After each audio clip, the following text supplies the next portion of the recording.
le monde. Ah, là j'ai aussi une nouveauté là, voilà. Hop, on continue, voilà. Donc je vais vous présenter différents types de courriers, notamment des courriers de poste aérienne, mais également des courriers de poste terrestre, qui ont tous circulé à bord à un moment donné d'engins particuliers. Mais ils sont tous des plis qui sont postaux. On va dire postaux. Alors on va commencer par des grands classiques. Est-ce que ça fonctionne là? Vous voyez, ça Oui, marche? oui, oui.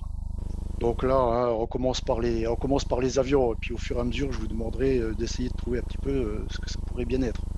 Donc là, bah, c'est le premier pli de poste aérienne en France qui porte la première marque par avion. Tout le monde parmi vous le connaît, hein. Il a circulé par bateau, par le bateau le Pérou, entre la France et puis à l'époque là, il est allé jusqu'en Guadeloupe. Ensuite, en Guadeloupe, il est retourné en Martinique parce que le destinataire n'était pas sur place. L'avion, ben, l'avion, vous le connaissez, hein, c'est un Morane Saulnier, un type H, qui faisait partie d'une escadrille, la Morane Saulnier 6. Et c'est euh, ça y est, j'ai oublié son nom, Ronin, c'est Ronin. le lieutenant Lieutenant Ronin, Ronan. Emmanuel Ronin, qui avait procédé au vol par étapes. Alors ce vol, ça a été non suivi par des effets, puisque jamais plus ça n'a eu lieu. Le but du jeu était de gagner un peu de temps par le train. L'avion existe toujours. On peut le retrouver au musée volant de la Ferté-Alais, le musée Jean-Baptiste Salis. Et là, vous avez à l'arrière la trappe dans laquelle était déposé à l'époque le courrier, une dizaine de kilos. On ne va pas trop s'attarder sur ces machines, mais vous pouvez aller les voir, hein, elles sont en place, elles sont volantes, et le meeting a déjà eu lieu, je crois, c'est déjà fini, Oui, c'est j'y terminé. étais, c'était il y a une quinzaine de jours environ. Superbe meeting à la Ferté-Alais. Là, vous avez encore un exemplaire, alors on peut le confondre, hein, c'est pour ça que je le présente, c'est un type G. Alors souvent, on parle de type G, de type H, mais je ferai un petit article là-dessus pour montrer les différences. C'est pas le but du jeu aujourd'hui, mais sachez simplement que le type G est celui qui se trouve ici en bas à gauche, est prévu pour déplacer deux personnes au tandem, alors que le H, qui se trouve ici à droite, est prévu pour une seule personne. Donc on aura beaucoup plus de surface LR sur le G que sur le H. Un deuxième pli qui a circulé à bord du même type d'avion, ben, c'est un des plis de marque pourpre. Alors, celui-ci a fait le voyage retour, le voyage de marque pourpre. Il est parti donc du Soudan, hein, de Khartoum, pour rejoindre Héliopolis. Arrivé à Héliopolis, il a pris le train et s'est rendu on voit la marque ici en bas à droite, à Sidi Gabber. Sidi Gabber, c'est dans la banlieue d'Alexandrie. Là, il a pris ensuite la voie terrestre. Alors ça, je ne sais pas trop quel type de moyen de transport, mais il est arrivé ensuite à Bulkley par, sans doute, hein, je pense que c'est par automobile ou par vélo. Ça, je peux pas vous le garantir. Voilà pour les moyens par avion. Alors, l'avion, Marc Pourpre a eu un peu de soutien pour la logistique, hein, pour pouvoir déplacer son avion, avoir du carburant, etc. Il a été aidé par la Ligue nationale aérienne sur place et par les postes locales. D'ailleurs, la Ligue aérienne lui a fait fabriquer ce gros cachet circulaire que vous voyez. L'avion, l'avion, c'est également un type H, et c'est exactement celui qui a servi à Roland Garros au mois de septembre précédent pour traverser la Méditerranée. Et il y en a un qui était exposé au musée de l'air, hein, si je ne m'abuse. Alors celui qui est exposé au musée de l'air, c'est la photo que je vous ai présentée auparavant. D'accord, C'est le type G. d'accord, absolument, oui. La vignette est rare, non, cette vignette de la Helena, je l'ai rarement vue. Je l'ai toujours eu, je ne peux pas vous dire si elle est rare ou pas. Oui, je l'ai rarement vu. Tiens, le bruit a cessé. Voilà, on va passer à un autre moyen de transport. Alors après l'avion classique, ah ben, on va passer à l'avion qui peut se poser et décoller de l'eau. On va donc s'intéresser à l'hydravion. Je vais donc vous présenter ce pli là, qui a circulé entre Calvi et Nice en septembre 1918. On a le cachet de Nice, le cachet d'arrivée à 20 heures, le cachet de Calvi 11 heures au départ de la Corse. On est à 15 centimes, hein, on est au prix du trajet terrestre normal. La notion de surtaxe aérienne n'existait encore pas et puis de toute façon ça n'avait pas été prévu. Parce que le vol était un vol uniquement militaire. J'ai eu ce petit dessin là avec le pli, ça me plaît toujours de le présenter parce qu'il est très joli, il est bien fait. Voici donc l'avion. Alors là c'est dans ma collection de la vie au grand air, je suis tombé dessus. Hein, c'est un hydravion Borel, c'est exactement celui qui a circulé entre le continent et la Corse. On le revoit ici en plein centre de la baie de Nice. Alors c'était un avion qui était cantonné, c'était un avion militaire, qui était cantonné pas loin de Nice, puisqu'il était à Antibes, au centre d'aviation maritime. Le modèle, c'est un Borel-Odier, c'est le type T, numéroté 5. Alors on entend souvent que c'est le numéro 5 de chez Borel-Odier, mais au contraire, c'est pas le cas. Le numéro 5, c'est son immatriculation militaire.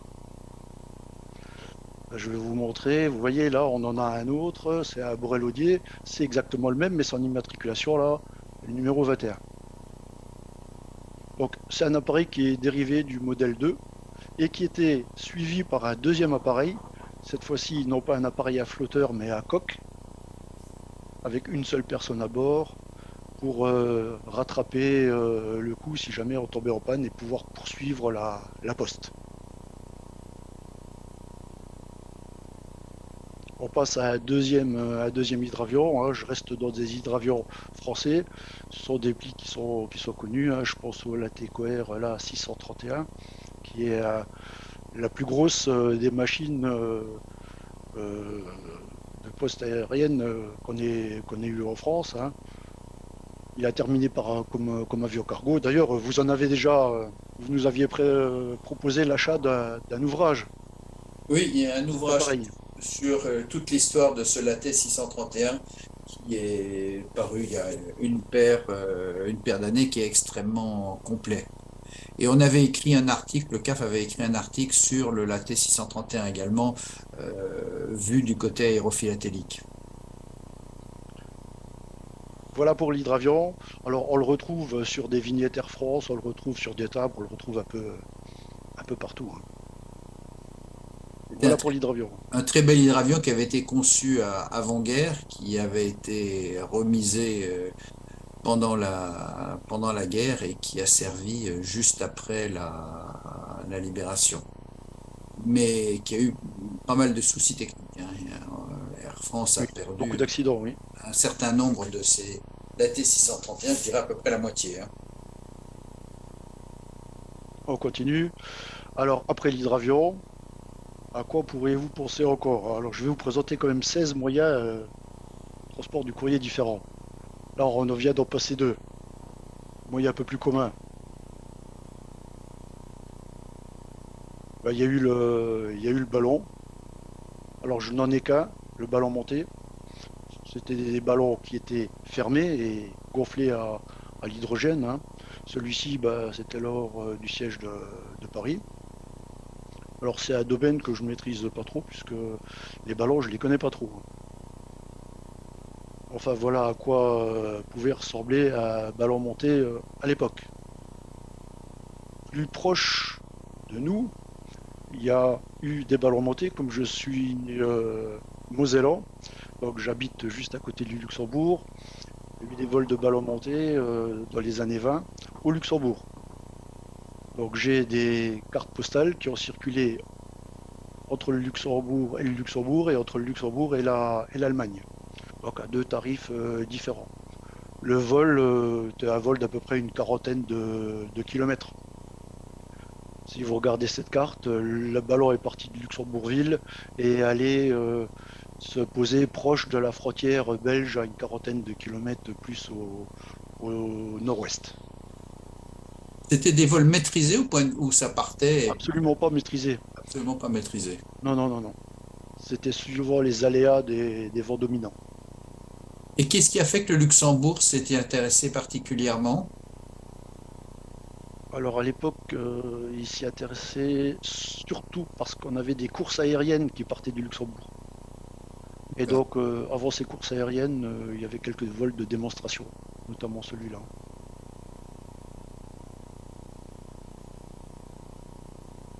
Voilà. Alors après le ballon monté, on pourrait penser à autre chose, un type de ballon également qui n'est pas cette fois-ci alors fermé, qui n'est pas clos. C'est le ballon qui est ouvert et qui est gonflé à l'air chaud. Donc la montgolfière. Alors là, je vous présenterai seulement un pli d'un ballon qui a été. Alors, contrairement à ce qui est noté sur le courrier, on vous met transporté par ballon monté. Alors c'est transporté par montgolfière, non pas par ballon monté. Et Charles Dollfus est quand même connu hein, Oui, comme oui, pilote oui, de oui, montgolfière. Et puis également comme auteur hein, d'ouvrages, notamment l'illustration, spécialisé dans l'aviation. Alors là, c'est un pli qui est parti de Metz et qui allait atterrir pas loin de Metz, à Forbach, un peu plus à l'est. Et et qui là, a repris. c'est signé de Dollfus Charles et de Audouin Dollfus et son fils, non? Oui, c'est ça. Oui, oui, exactement. Parce qu'ensuite, les Dollfus se sont illustrés sur des ballons beaucoup plus sophistiqués plus récemment, postérieurement, non? Ah là, je peux pas vous répondre. Donc, c'est effectivement un pli aérophilatélique. Aérophilatélique, transporté par montgolfière. Alors vous voyez que le dessin qui a servi à illustrer l'enveloppe a été tiré du timbre sur François Pilate de Rosiers, hein, sur lequel apparaît également la cathédrale de Metz, Ah oui, d'accord. la cathédrale Saint-Étienne. Alors Que bien j'ai- évidemment, oui. Oui, allez-y, allez-y. Alors bien évidemment, après le ballon, la montée, la montgolfière, on pense tout de suite au ballon qu'on arrive à diriger, hein, qu'on arrive à maîtriser, le dirigeable. Alors là, encore, un pli au départ de Luxembourg. Alors c'est le premier vol du LZ 127, hein, c'est le Graf Zeppelin, vers les États-Unis. Alors ces plis-là ont une particularité au Luxembourg, c'est que pendant une dizaine d'années, de mai 29 à mai 39, il y avait le double affranchissement. C'est-à-dire qu'il n'y avait aucune convention aéropostale avec les pays environnants, que sont la Belgique, la France et le Luxembourg, qui proposaient des vols aéropostaux. Et donc le Luxembourg achetait les timbres des pays étrangers, puis on les collait directement sur les enveloppes. Et on collait également le transport luxembourgeois. Donc vous avez ici, en bas à gauche, le transport luxembourgeois vers l'Allemagne. Et ensuite, arrivé en Allemagne, ben, vous avez le coût du vol vers les États-Unis. Alors dans ce cas-là, c'est un affranchissement sans doute personnel puisque on a beaucoup trop de Reichsmark d'affranchissement. On en a deux de trop. Alors petite chose supplémentaire, je vous ai dit que ça commençait en 29 et ce pli est d'octobre 28. Alors il est censé ne pas exister. Et pourtant, ben, il est bien là devant vous. Et alors, quelle explication? Ben, pour l'instant, il n'y en a pas. D'accord. On n'en a aucune. On ne sait pas du tout. Alors ça doit être certainement par connivence avec les services postaux luxembourgeois, sans doute que ça a pu avoir lieu. Mais il n'y a rien de défini encore aujourd'hui. Mhm. Par contre, voilà la notion de double tarif. Hein, j'ai les dates là exactes. présente. Alors on retrouve quelques plis après le mois de mai 39, mais ce sont des plis vers l'Allemagne essentiellement. Ne respectez pas trop les conventions de l'Union postale universelle. Voilà le dernier pli, hein, j'en profite pour vous le présenter avec ici la notion de correspondance avion. C'est le dernier pli avec l'abolition de la surtaxe sur les timbres pour l'étranger. À partir de ce jour-là, fini, plus de double affranchissement. Et voici donc deux plis, une enveloppe et une carte postale de poste, tout ce qu'il y a de plus conventionnel. Entre cette fois-ci seulement l'Allemagne et bien évidemment l'Amérique du Nord.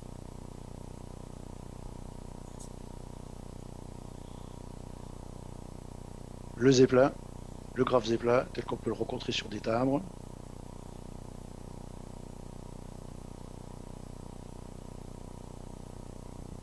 Et un transport par Zeppelin au départ du Maroc, avec la définition de l'affranchissement. Alors normalement l'affranchissement devrait être de 12 francs 40, il est de 12 francs 50, hein, ce qui semble tout à fait normal et naturel. Non, 12,40. Je crois que là il y en a. Non, il est bien 12,40. Ah oui, Ah oui, il y a 12 40, 12,50. je me Oui. suis trompé alors. Oui, c'est vrai ça. Non, il faut 12 50. Oui, il faut 12,50. 12 50. D'accord, Et il y a 12 40. C'est le contraire. d'accord.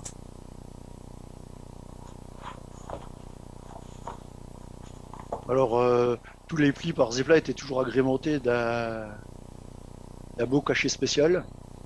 Celui-là, là, représente une nef qui se déplace sur l'eau. Alors, il aurait pu prendre la voie de l'aéropostale, il serait certainement arrivé plus rapidement. Mais il a quelle date d'arrivée? Il est arrivé 4 jours plus tard. 20. Alors, 4 jours plus tard, après être passé par Friedrichshafen. Et là, il a été posté le 11 du 9. Il a mis donc 9 jours pour arriver à destination, C'est honorable, hein? en faisant un sacré détour. Oui, honorable. Voilà, à partir de maintenant, je vais commencer un petit peu à vous demander à réfléchir et à des moyens de communication, puisque là, on commence à être sur des moyens un peu moins, on va dire, conventionnels. Alors, à quoi pouvez-vous penser, par exemple? Pigeon. Le pigeon. Alors, le pigeon, j'avais pensé le mettre, et puis finalement, je ne l'ai pas mis, parce que c'est un moyen mécanique, on va dire. Et puis, alors, ça n'a pas vraiment été de la poste, c'était plutôt de la messagerie. Mais c'est vrai que le pigeon, on y pense tout de suite. Le papillon de Metz. Oui, mais le. Alors, le papillon de Metz, oui, mais il a circulé à bord d'un ballon.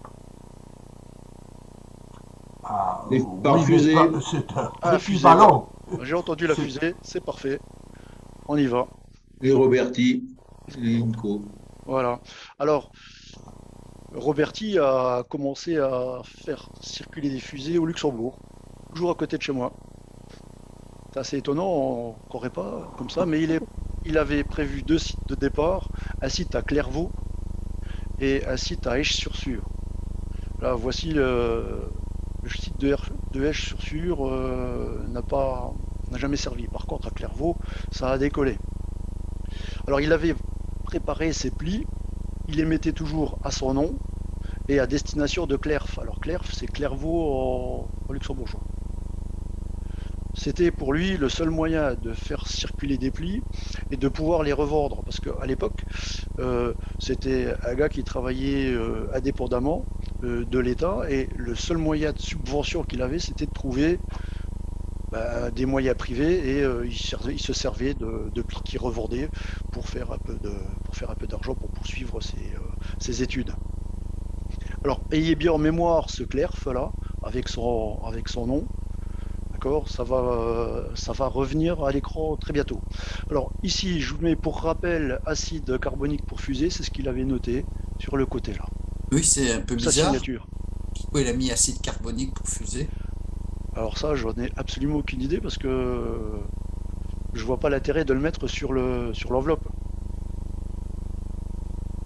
Oui. Il suffisait de mettre sa signature et puis c'était suffisant. Ce Roberti, il était de quelle nationalité? Qu'est-ce qu'il Il était hollandais. il était hollandais. Et il est venu en Hollande faire des vols de fusée en France, au Luxembourg, quelques vols en Allemagne également. Alors, ça, ce sont les plis français. Et si vous regardez bien, il a mis exactement son nom, Roberti, un K pour Karl, et puis il a mis Clerf. Donc je pense qu'il a recyclé des plis sur lesquels il avait déjà mis certainement les adresses, et il les a recyclés. Il ne devait pas y avoir certainement ni de timbre, ni de cachet, ni rien. Et lui, il a repris exactement l'enveloppe et il y a rajouté les timbres, les cachets, les vignettes, etc. C'est comme ça que je vois les choses. Hein. Puisque Mais ces celle-ci, fusées même si étaient- on regarde bien, le Clerf a été barré pour mettre Tréport. Très pas. Puisque Mais ce ces vol. fusées étaient tirées dans quelle direction? Enfin, Alors l'idée au départ, l'idée, c'était quoi? c'était d'envoyer dans les jours qui suivent, après essai au Tréport, des plis au-dessus de la Manche, pour les faire atterrir En en Angleterre. Angleterre, au départ de Sangatte. Donc il a procédé à un essai sur les hauteurs du Tréport. Il avait ramené deux engins volants. Celui-ci, qui a volé à peu près correctement. Voici les plis. Ces plis-là sont connus. Hein. On a l'habitude de les voir. Voici une machine. On va les voir un peu plus en détail tout à l'heure. Là, je vous montre le pli luxembourgeois pour qu'on fasse bien la similitude. On se rend compte que c'est strictement la même écriture, la même adresse, tout est identique. Et ça, ce sont les plis qui ont également été utilisés et qui ont circulé à bord de cette fusée, mais qui n'ont pas les mêmes adresses. Et tous les plis, ces cartes postales ont toutes la même adresse. Ça arrive toujours au même endroit, donc on voit que c'est des montages, hein, malgré tout. Hein. Hmm. Mais cette fusée-là a volé. Mais est-ce qu'il en a balancé qui sont allés jusqu'en Angleterre? On va y arriver, D'accord, ok. on va y arriver parce qu'il y a eu celle-là. Il y a eu les RV4, alors ça veut dire avion-fusée. Oh, c'est l'abréviation hollandaise d'avion-fusée. Et celle-ci, bah, malheureusement, n'a pas fonctionné comme il le souhaitait et elle s'est crashée. Et ça a un peu effrayé les autorités locales. Et ça fait que son rêve de vouloir envoyer 200 gats en Angleterre a été annihilé par cette fusée qui a éclaté. C'est l'inventeur des V1 et des V2 avant l'âge, avant le. Ah, il lui manquait simplement des centrales inertielles, il lui manquait des servomoteurs, parce que c'était vraiment des engins très basiques. Il n'y avait aucune commande de vol là-dessus. Hein. Alors, ça allait où ça voulait. Alors là, on aperçoit Roberti hein, à droite, et puis son engin, là, le Guinmer. Pour le RV signifie raquette, flieg, twig, donc avion-fusée. Lui, il peut prononcer ça avec l'accent. Vliegtuig. Vliegtuig. Alors là, Redis-le nous voir. Vliegtuig. Vliegtuig. Très bien. alors de l'autre côté de la frontière, en Allemagne, on avait ce genre d'appareil. On voit un petit peu la taille des machines. C'est pas bien gros. Ça devient gros, oui, mais c'est toujours immaîtrisable. On pouvait également avoir ce genre de petites vignettes sur les plis. Alors tout à l'heure on en avait une verte, là on en a une rouge, avec le RV4 avion fusée Guinmer de frapper dessus au cachet. Et je vais vous montrer un petit film que j'ai trouvé.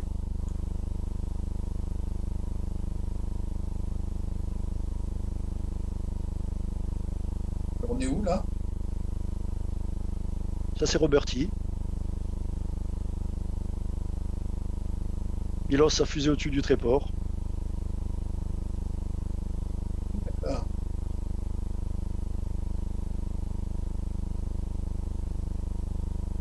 Oui, c'était quand même rustique. Hein. C'est les drones avant l'âge.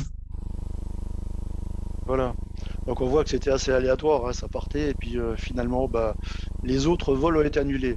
Parce qu'il avait prévu quand même 5 autres fusées au départ de Sangatte pour traverser la Manche.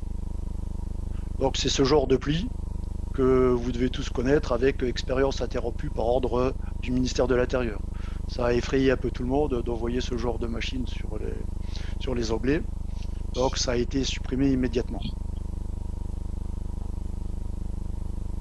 Et on voit toujours cette même adresse de Clairvaux,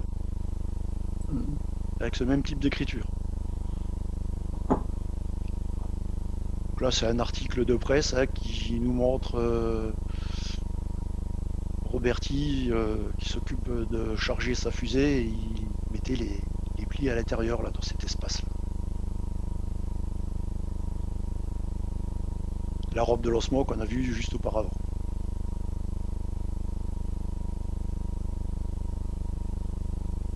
Voilà, on a vu les fusées. Les autos. Les autos, alors ça vole, hein, tout ce que les autos.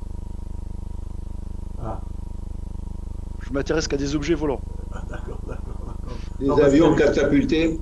Il y a même les chiens. Avion catapulté, on le verra tout à l'heure. Exactement, le catapultage. Et là, on est plutôt sur des avions qui n'ont pas de moteur.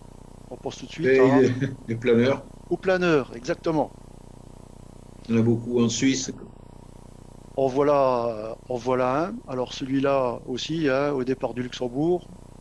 Alors le pli, je vous présente pas la face arrière, mais on a une adresse qui envoie le courrier avec ce timbre en Autriche. C'est en Autriche ou en Allemagne? En Allemagne, pardon. En Allemagne. Et où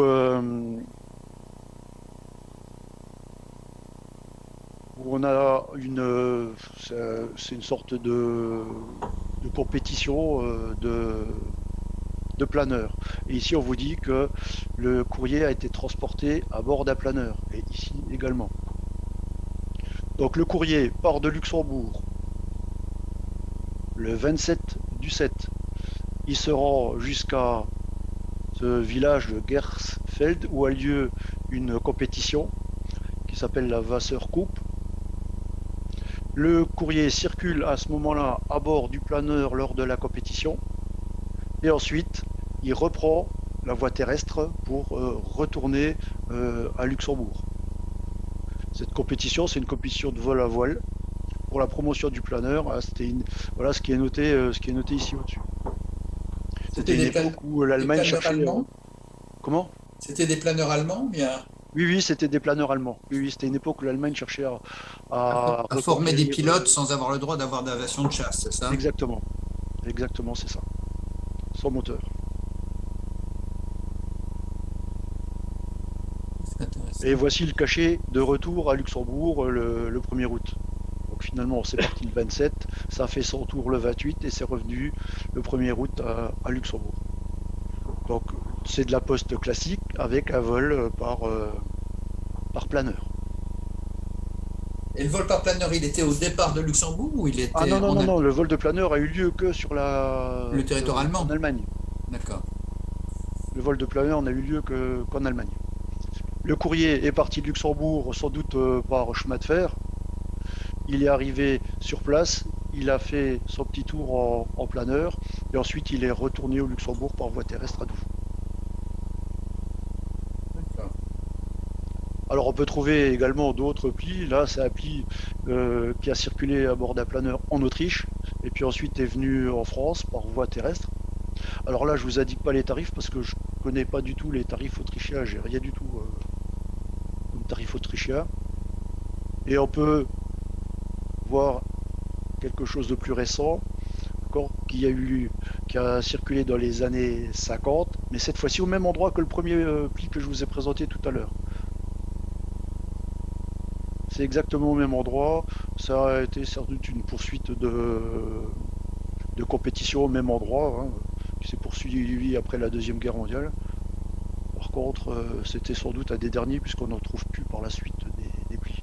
Et il est au départ de la Suède, alors que le vol a eu lieu, lui, toujours au même endroit en Allemagne.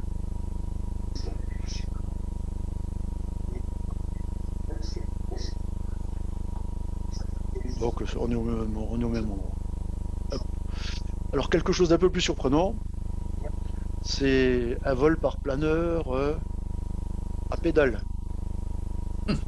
Alors en fait c'était une idée, alors on va trouver plusieurs plis qui proviennent d'Angleterre. Les commandos anglais à une certaine époque trouvaient des moyens un peu particuliers de pouvoir se déplacer de manière rapide et surtout sans bruit. Et donc ils ont pensé à cette époque-là à utiliser des planeurs motorisés. Le vol a eu lieu aux environs d'Oxford. Le pli se trouvait à bord du planeur. Une fois que le vol a eu lieu, le pli a pris la voie classique pour aller aux environs de Londres. Le pilote s'appelait John Potter. Je vais vous présenter deux plis. Celui-ci n'a rien de bien particulier. Voilà le planeur au moment du vol en 1972. Alors c'était une sorte de plastique avec une couche d'aluminium déposée dessus pour le rendre le plus léger et le tout sur une structure en bois très légère.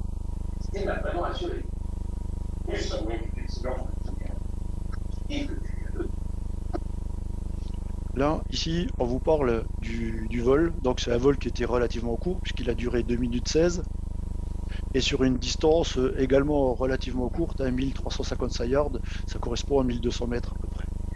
Et une hauteur de 25 pieds, ce qui faisait pas des masses non plus. Ça fait 8 mètres à peu près de haut. Ouais. C'est très court. Mais ça a eu lieu. C'était un test, c'était un essai. D'accord. Les plis existent. Voilà pour le planeur. Des vols par planeur, il y a eu que les vols allemands qui existent, ou bien plus ça, ou bien non. Il y en a eu d'autres pays où ça a eu lieu. Alors moi j'ai vu des plis d'un peu partout. Hein. D'accord. Mais en Bon, Europe, il y en a eu beaucoup en Suisse aussi. Ah en oui. Europe, oui. J'en ai pas vu d'ailleurs hein, sur la planète, j'en ai vu qu'en Europe. Mais je les ai pas, je les ai pas tous et je les présente pas tous non plus, sinon on n'en finirait jamais. Donc voilà pour le planeur. Voilà la machine hein, qui se trouve à peu près à ouais, quelques mètres du sol, là, hein, 5 mètres, 4-5 mètres du sol. J'ai pris cette vue là parce que c'est sans doute cette vue qui a servi à faire l'image qui se trouve au-dessus hein, sur l'enveloppe. On poursuit. Après le planeur. Alors après le planeur, ça va pas être évident de trouver ça. Alors le pli a circulé par avion, le vol n'est pas postal, mais par contre après, ça utilise un autre moyen de transport et qui est particulier à la ville de Paris. Et celle de Marseille également. Par pneumatique. Exactement, le pneumatique. Alors contrairement à ce qu'on pourrait croire, hein, le réseau pneumatique, lui, fonctionnait non pas par surpression, mais par dépression. On aspirait une navette. D'accord? Alors j'essaye de vous raconter un peu l'histoire du pli que je vais vous présenter. On est tout juste à la fin de la Première Guerre mondiale. On est le 17 octobre 18 et Lille va se poser sur une place de Lille, alors ça, laquelle je ne sais pas très bien, il y en a deux possibles. Un avion, et cet avion, c'est un SPAD, c'est un SPAD 13 qui ressemble énormément à ce SPAD 7. Alors le SPAD 13, hein, il a tout simplement une queue qui est beaucoup plus arrondie, un moteur légèrement différent, et puis des mâts d'ailes supérieures qui sont totalement différents sur l'accroche à la carlingue. Mais sinon, ils sont très similaires à cette machine-là. Il y avait un SPAD 13 au meeting de la Ferté-Alais qui était en démonstration de vol.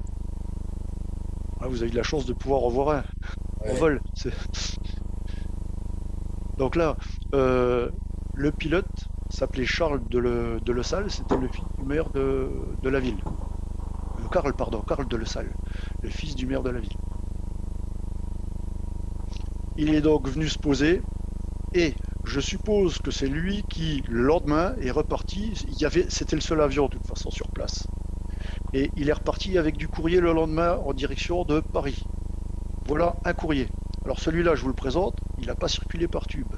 Mais je tiens à vous le présenter tout simplement parce qu'il a cette marque de Paris du 20 du 10, 18 à 15 heures. Ça veut dire que les plis n'étaient pas affranchis, oblitérés à Paris, à Lille, mais ils étaient oblitérés à Paris.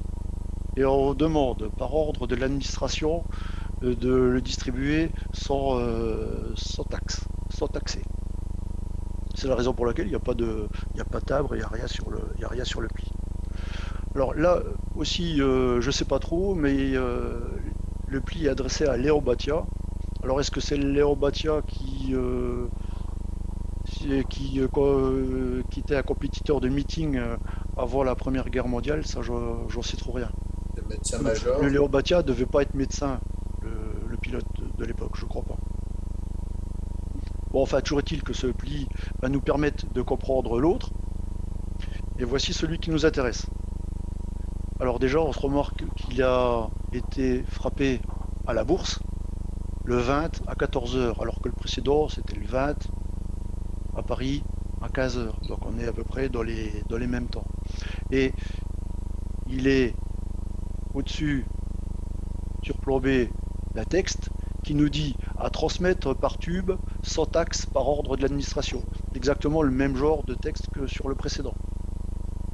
On a ce cachet au départ et on a ce cachet à l'arrivée. Paris 7, 18h15, le 20 du 10, rue des Archives. Là aussi, hein, c'est une station de pneumatique. Alors si on regarde les choses d'un peu plus près, on voit que l'enveloppe a été quand même pliée dans tous les sens, telle qu'on les pliait à l'époque dans les navettes pneumatiques. Donc elle a souffert un petit peu. Vous avez cette étiquette dessus, qui est l'étiquette du type 1 d'août 18, celle qui a servi pour le premier Paris-Le Mans-Saint-Nazaire. Alors comment elle est arrivée là, ça, mystère et boule de gomme. Quant au réseau pneumatique, le lieu de circulation, alors là, il est un petit peu différent, puisque moi j'ai un réseau de 1967. Seuls les chiffres vont changer dans notre cas, puisque ici, le 7 de la rue des Archives s'est transformé en 127. Et voilà le circuit qu'a suivi notre pli, à la rue des Archives. Il arrive rue des Archives, il est destiné à la rue Charlot. Voilà la poste de la rue des Archives et 300 mètres plus loin, il arrive dans la rue Charlot où il est distribué. Alors, pour ma part, je pense que c'est un des premiers plis qui a circulé par avion et qui a ensuite pris le réseau pneumatique à Paris. Il va y en avoir des masses qui ont pu circuler auparavant. Mais quel est le rapport avec le premier pli que vous avez montré? J'ai pas tout compris. Alors, ils ont circulé en même temps dans le même avion. D'accord. Et c'était pour les histoires de dates. Le premier, c'était juste pour présenter les dates et montrer que on était bien sur le vol au départ de Lille. Alors que celui-là, il n'y a pas de départ. Le précédent, on savait qu'il était au départ de Lille. Je ne l'ai peut-être pas bien précisé, mais alors que celui-là, on ne le savait pas trop. Et comment vous le savez qu'il était au départ de Lille là? Parce qu'il y a l'étiquette par avion, bien Avec non? les dates. Avec les dates, d'accord. Ouais, mais il a été remis certainement à la main au pilote. Hein. D'accord. Si c'est du courrier militaire, si c'est des militaires, il se passait le courrier, puis c'est la suite. Hein. Voilà pour le courrier qui a circulé à bord du tube pneumatique. Alors maintenant, je vais vous mettre un peu sur la piste. Ce genre d'appareil a commencé à circuler aux États-Unis. C'est un appareil volant. À ma connaissance, il n'y a eu qu'un seul vol en Europe avec ce type d'appareil. En Belgique, après la Deuxième Guerre mondiale. Tout de suite après la Deuxième Guerre mondiale. Hélicoptère, non? C'est presque l'hélicoptère. Gyro, machin. L'autogire. Autogire, voilà, j'allais chercher le mot. Puisque l'hélicoptère, on le verra, hein, Lui, il a commencé après la Deuxième Guerre mondiale. Et il a circulé partout. Alors ici, on a un vol.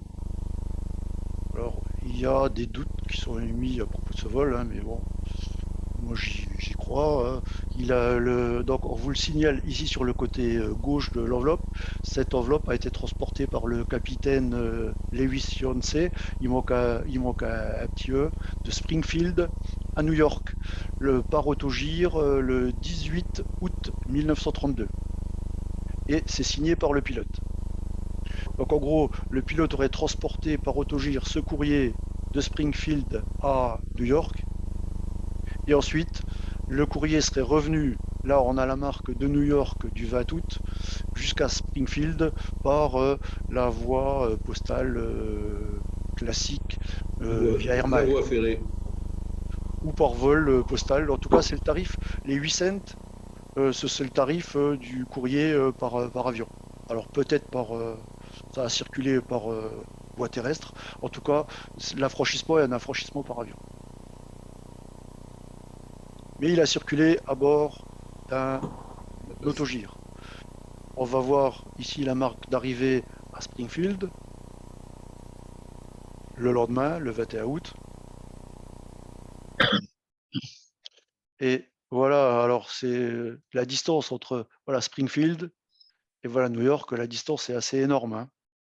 Et il aurait fait ça en 2 jours, du 18 au 20, et le 20, ça serait reparti en sens inverse, par voie postale classique ou aéropostale. Alors à droite, on a le pilote là, Yancey, devant sa machine. Comme on voit, hein, il était subventionné par les bougies champions. Son autogire, c'est un Pitcairn. Ce Pitcairn existe toujours. Il est dans un musée, je crois que c'est le musée de Washington. Il est exposé, il est toujours visible. La machine existe toujours. Mais c'était pas l'utilisation la plus classique qu'on faisait des autogires à l'époque aux États-Unis. On y reviendra. Mais avant, en 1934, on a eu l'utilisation d'autogires en Angleterre, à Londres, lors de l'Apex. C'était l'exposition internationale de postes aériennes. On a cette machine qui a transporté cette carte entre Wandsworth et Windsor et Hendon. Et là, à Hendon, ça pouvait prendre l'avion pour partir ailleurs, et sinon, ça revenait sur son lieu de départ. Ce pli-là, lui, est parti jusqu'en Grèce. Alors, j'ai jamais réussi à décrypter cette marque grecque. Elle est en cyrillique d'abord, et puis elle est très difficile à dire. Elle n'est pas bien frappée. Voilà la machine. Alors la machine, c'est une machine de la Cierva. On vole au-dessus de Londres. Et ici en petit jouet.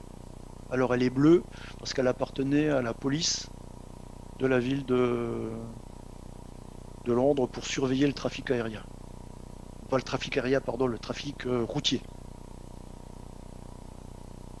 Il y avait déjà ça à l'époque. Et cette Sur machine... le plan des définitions, qu'est-ce qui différencie un autogire d'un hélicoptère? Alors l'autogire, son rotor principal est ému par le vent relatif. C'est-à-dire qu'il n'est pas entraîné par un moteur. On a un moteur à l'avant qui entraîne l'appareil normalement et le rotor principal tient lieu d'aile comme pour un avion. Et il n'est pas Alors entraîné l'intérêt de la par- chose, c'était qu'à l'époque, on avait une machine qui pouvait décoller très court et atterrir très court.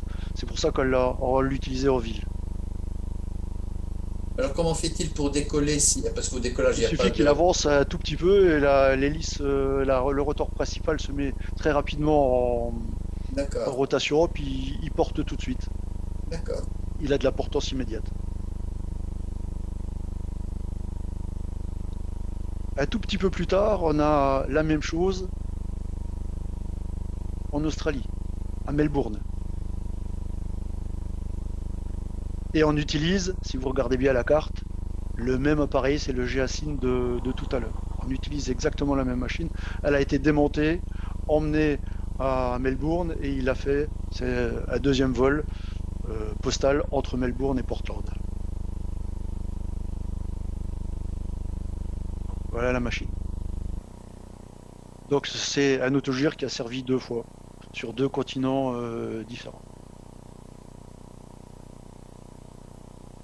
Plus classiquement, aux États-Unis, je voulais pas présenter, je l'ai retiré, tant pis. Je croyais que j'avais mis les vols classiques. Alors plus usuellement aux États-Unis, on utilisait l'autogire dans les grandes villes, entre le bureau de poste et puis l'aérodrome pour les courriers aériens. Ils faisaient la navette entre les deux, dans les deux sens. Voilà pour l'autogire. Alors tout à l'heure j'ai entendu parler du catapultage. C'est ce qui vient maintenant. Le catapultage, donc tout le monde connaît l'Île-de-France. Je ne vais pas vous présenter tous les plis de l'Île-de-France. Je vais vous en présenter simplement 2. En voilà un. Celui-là est un peu moins connu. C'est tout simplement le pilote qui s'envoie un courrier à lui-même sans mettre de timbre sur l'enveloppe. Donc il affranchit pas du tout l'enveloppe.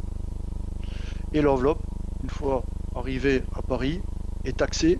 Elle est taxée du double du manque de l'affranchissement, c'est-à-dire 1 franc. 1 franc qui correspond à la lettre pour la France. Et il manque quand même, tout simplement, 2 fois 10 francs. 2 fois 10 francs. Pour le courrier transporté par avion. Et pourquoi il a échappé aux 2 fois 10 francs? C'était une manipulation du pilote. C'est une magouille, quoi. C'est le pilote Magouille. qui s'est fait surpris. Hein. Ouais, il y en a plusieurs des enveloppes comme ça. Ouais. Ça, ouais, c'est pas. Oui, mais Moi j'en ai vu 2 des enveloppes comme ça, oui. Moi j'en ai vu 2. Ouais. Il y en a Il eu a un réussi. autre sur internet en ce moment, je crois. mais tant qu'à faire, il aurait pu se dispenser de la taxe, non? S'il avait vraiment Ah manipulé. non, Ben non, s'il il Il fallait- est allé la récupérer, quoi, c'est tout. Voilà. Et donc, il a échappé aux 20 francs qui étaient énormes, aux 20 francs de taxe de l'époque. Et voilà, juste le double de la taxe lettre simple intérieure. D'accord. Parce qu'à cette époque-là, le pilote quittait le bateau, il allait jusqu'au Havre, au Havre il faisait le plein, puis ensuite il retournait, il partait jusqu'à Paris. Oui, oui. C'est vrai, donc il aurait pu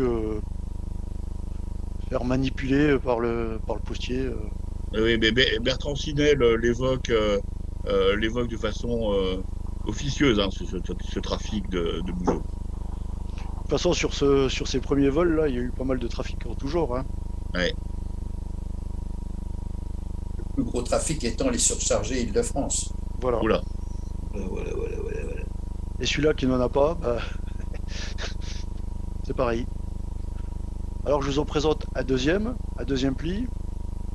Alors c'est dommage, elle est arrivée jusqu'à moi sans le nom du destinataire, ça a été rayé. Mais ce qui est intéressant, c'est la date. Puisqu'elle est du 3, elle a été postée à bord de l'Île-de-France le 3 du 10 29. Donc ça, l'intérêt, c'est que c'est pas un premier vol. Elle est arrivée à Luxembourg le 4, après être passée par Paris, donc c'est arrivé très vite à Luxembourg. Le pli, normalement, aurait dû être affranchi à 10 francs 75, puisque pour l'étranger, on ne doit pas avoir 50 centimes, mais 75 centimes. C'est un tarif spécial pour le Luxembourg, 75 centimes. Oui, c'est ça. Il n'y est pas. Et si on regarde bien, c'est le 3e vol retour. Alors on a l'habitude de voir le premier aller, le premier retour. Le 3e retour, on a un peu plus de mal à retrouver. Il faut tomber dessus. Parce que là, on n'a pas de marque spéciale, on n'a plus rien sur le courrier. S'il était posté à bord du bateau, c'est que chez Hexagona, il a dû être posté peu de temps avant l'arrivée des côtes, en fait. C'était au dernier moment, hein. Oui, oui, ça, ouais, en gros, c'est à 2 heures de vol à peu près Ouais. des côtes. Mhm. Alors, là, on a le catapultage, et je vais vous présenter un autre pli. Alors, je sais pas s'il est, il est beaucoup moins connu, c'est le Léviathan, à partir duquel a eu lieu des départs d'avion, mais je pense que ça a eu lieu une fois ou deux, pas plus. Alors ici, on a une marque qui nous signifie que le vol a été reporté, et on a une date du 2 juin 29 sur le timbre. Alors, c'est malgré tout arrivé le 8 juin à New York. Alors, je ne sais pas si ce pli-là, certainement, n'a pas été, n'est pas parti de l'avion, par avion du bateau. Il a dû avoir un trajet tout ce qu'il y a de plus classique. Par contre, en voilà un autre, et lui, il arrive, il n'y a pas de frappe française au départ, mais il y a une frappe américaine à l'arrivée à New York. New York, c'est juste à côté de New York. Et là, on est le 12 juillet. 12 juillet. Loin. 12 juin ou 2 juillet. C'est juin ou juillet, ouais.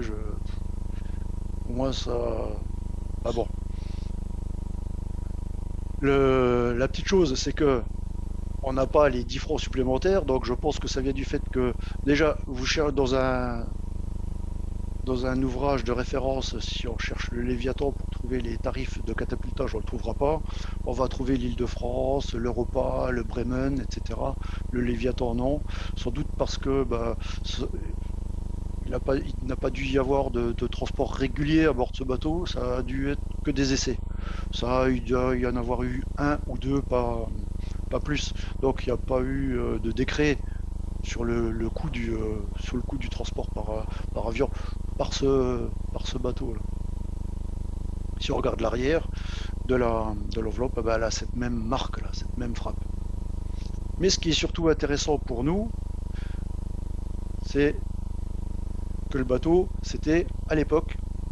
Alors là, on le voit en 1917, au moment où il fait du transport de troupes entre les États-Unis et la France, parce que c'était un bateau allemand au départ qui s'appelait le Vaterland, la mère patrie, et qui a été réquisitionné par les Américains, puisqu'il se trouvait au moment du début de la Première Guerre mondiale à New York, au port de New York. Alors les Américains l'ont gardé, comme c'était le plus gros bateau du monde à l'époque, ils l'ont appelé le Léviathan, le monstre marin. Et à bord de ce bateau a été installée une piste, et non pas une catapulte.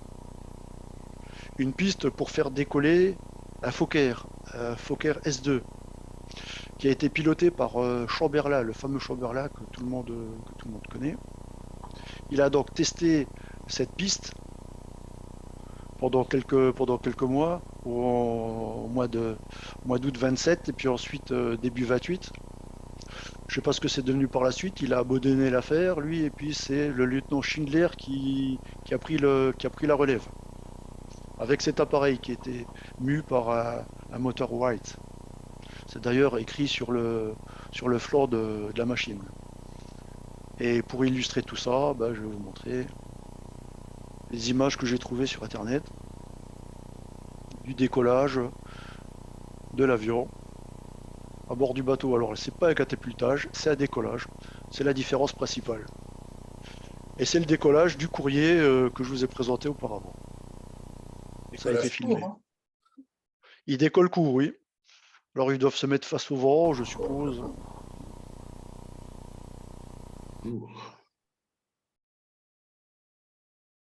Le pilote fait quelques acrobaties autour des bateaux et il part. Et on le voit arriver à destination. Donc, c'est New York. Walk. Newark.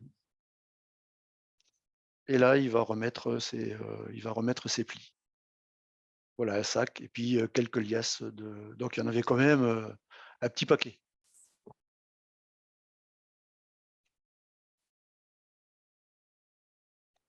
Voilà.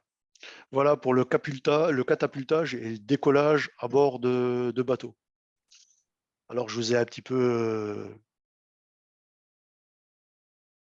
fait perdre le fil, hein, puisque après l'autogire, j'ai mis le catapultage alors que j'aurais pu mettre Hélicoptère. l'hélicoptère.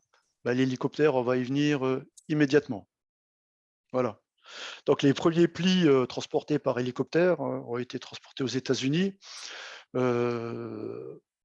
à plusieurs endroits différents, mais toujours le 5 juillet 1946. Là, on a vraiment les premiers vols postaux, hein. Là, je vous en présente deux. Comme tout à l'heure, hein, sur ce que je vous ai montré, ils sont à 8 cents.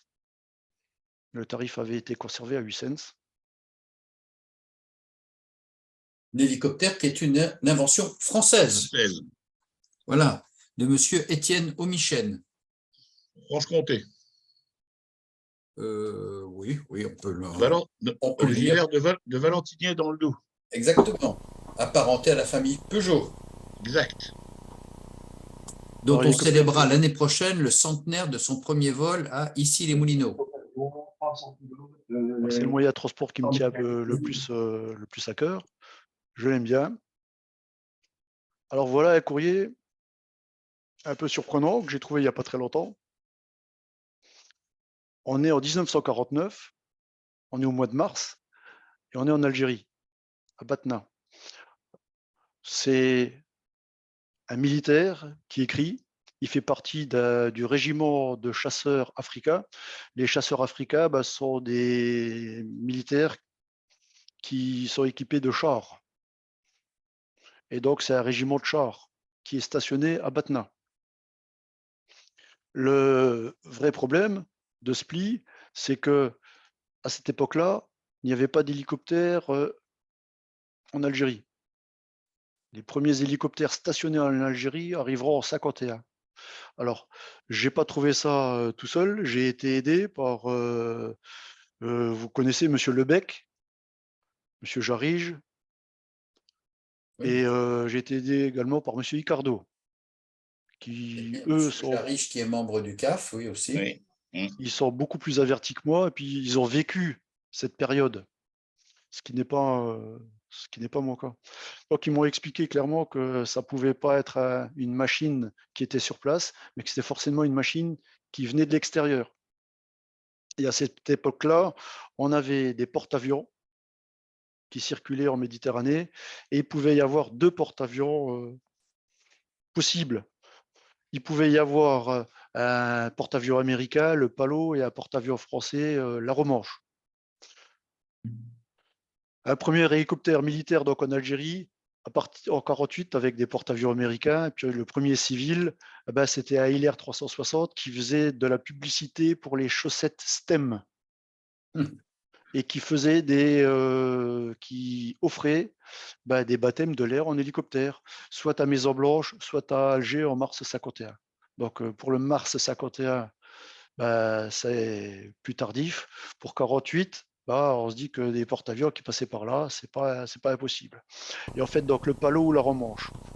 Mais tous les deux avaient à leur bord des hélicoptères identiques, des Piasecki Up 2. Ce type de machine que l'on voit ici sur la Romanche. On le voit ici, là.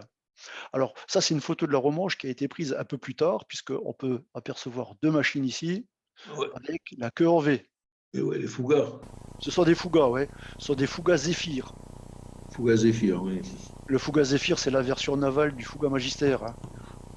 Donc il a une crosse en plus, et puis il a des trains d'atterrissage avant et arrière beaucoup plus robustes. D'ailleurs, on peut voir maintenant là, cette queue la proéminente du Piasecki, et on la voit bien à l'arrière, elle est ici. D'accord. Alors l'hélicoptère est à bord tout simplement du porte-avions, hein, pour des raisons de sécurité. Il est prêt à venir repêcher un avion qui a des problèmes au décollage ou à l'atterrissage. C'est surtout pas l'avion mais le pilote, hein, qui sera secouru. Donc voici la machine qui a pu transporter le courrier que je viens de vous présenter. Et puis le porte-avions en remanche, on le trouve également sur un timbre algérien. Donc c'est peut-être la remanche qui a transporté, enfin l'hélicoptère de la remanche qui a transporté ce pli. Mais alors d'où à où, ça, j'en ai pas la... Ouais, il peut avoir fait du bord jusqu'à Alger, hein, et puis après Alger, il a pris la ligne normale. Hein. Voilà, c'est possible. Mais la De seule toute marque... façon, il servait le courrier quand on était à bord. Le courrier, eh bien, il était pris soit par des avions, soit par des hélicoptères pour aller plus vite. Hein. Ça permettait de gagner un peu de Le temps. courrier des gens qui étaient à bord, il faisait comme ça. Oui, mais là, il n'était pas à bord, il est parti de Batna. Il est parti de Batna, ouais. Il a été peut-être Oui, mais transporté à bord et l'hélicoptère puis... était posé à Batna parce qu'il y avait. Et puis là, ils l'ont donné au pilote et le pilote l'a ramené après. Vous pouvez faire ce que vous voulez. Hein. Au moins, ça laisse sujet à débat, parce que là, Oui. c'est pas vraiment. Mais je vois pas pourquoi l'expéditeur aurait noté hélicoptère comme ça par hasard. Hein. On va s'intéresser à quelque chose d'un peu plus sûr, quelque chose qu'on connaît un peu plus. Ça, c'est le salon. Alors, on a ici... est-ce que vous voyez le bandeau, vous? Ah, ouais. Voilà. On a ici un pli qui a circulé par hélicoptère entre l'esplanade des Invalides, où se trouve la gare aérienne, où se trouvait la gare aérienne à l'époque, hein, dont j'ai un petit peu parlé dans un de mes articles. Et le pli partait vers l'aérodrome d'Orly, où à cette époque-là avaient lieu des démonstrations aériennes. Il n'était pas possible de faire des démonstrations au Grand Palais, hein, où étaient exposées les machines. Et au Grand Palais, justement, on avait une marque particulière et une marque temporaire, hein, pendant le salon. Donc sur tous ces plis, on va toujours trouver 3 timbres à date, ces 3-là. En plus, un cachet spécial, donc de Paris à Orly, un vol par hélicoptère Westland Sikorsky. Alors on va le voir, hein, c'était AS-51 et ça a eu lieu pendant le salon de l'aviation. Il n'y a eu qu'un seul vol aller. Il y a eu à peu près 130, 140 plis, 140 cartes postales de transporter. Tout ça à l'initiative de Frank Muller, qui est devenu par la suite un expert. Il était même déjà avant. Il l'était déjà? Ah oui. Parce que le fameux catalogue Muller, il date de 47, non? Ou 49? Je l'ai là. Moi, je sais pas à quel. Peut-être qu'il Le a fameux catalogue. commencé. Avancez. Le fameux catalogue Muller. Le bleu. Et donc, quelques plis portent cette griffe. Paris 2, annexe gare aérienne. Il paraît qu'il y en a une trentaine. Alors, la chose qui diffère par rapport à tous les autres plis, bon, c'est qu'on a ça, et c'est surtout le tarif. On a cette griffe, et on a un tarif à 8 francs. Le tarif à 8 francs, c'est le tarif normal. Alors que sur les plis qui n'ont pas cette griffe, en voilà un, strictement identique. C'est la même carte postale. Hein. Je ne l'ai pas scanné au même moment, donc il y a des différences de ton. Mais celui-là est à 5 francs. Et 5 francs, c'est le tarif précédent. C'est le tarif de septembre 48, alors qu'entre-temps, il y a eu un tarif en janvier 49. C'est 49. Juin 49, la première édition. 49. Juin 49, oui. Juin 49. Alors il allait devenir expert. Il était déjà averti. Voilà. Alors bien évidemment, à ces plis, la notion de surtaxe aérienne n'existe pas, et puis c'était pour un petit vol entre le centre de Paris et puis l'aérodrome d'Orly. La machine, la voilà. Là, elle est sur l'esplanade. avec ici les petites boutiques des constructeurs qui se trouvaient tout autour de l'esplanade. Bon, je pourrais présenter d'autres photos, mais celles-là suffisent largement. Et voici la machine. On voit bien. Donc, à l'immatriculation GALIX, c'était une machine anglaise. Et vous avez le pilote qui se trouve ici de dos, là, en veste, avec une petite tonsure. Il s'appelait Alan Bristow. Il était très réputé à cette époque-là. Et il allait, 3 jours plus tard, refaire un vol, mais cette fois-ci au départ d'Orly. C'est à Orly qu'est oblitéré l'affranchissement, pour aller vers l'esplanade des Invalides. Et donc le même cachet a été utilisé, mais cette fois-ci ça a été noté au crayon rouge que c'est de Orly à Paris. Et apparemment, d'après Muller, seuls 8 plis ont été transportés cette fois-là. J'ai eu la chance par hasard de tomber sur celui-là. Et donc j'ai pas réfléchi, je l'ai pris tout de suite. Alors je sais pas du tout à quoi ressemblent les autres, mais si c'est le même cas que dans le vol dans l'autre sens, tous les plis se ressemblent. Il a pris les mêmes cartes postales, elles sont quasiment similaires, donc il est possible qu'ici, à chaque fois, on ait pris le même type de carte postale, hein, avec le logbook qui se trouve dessus.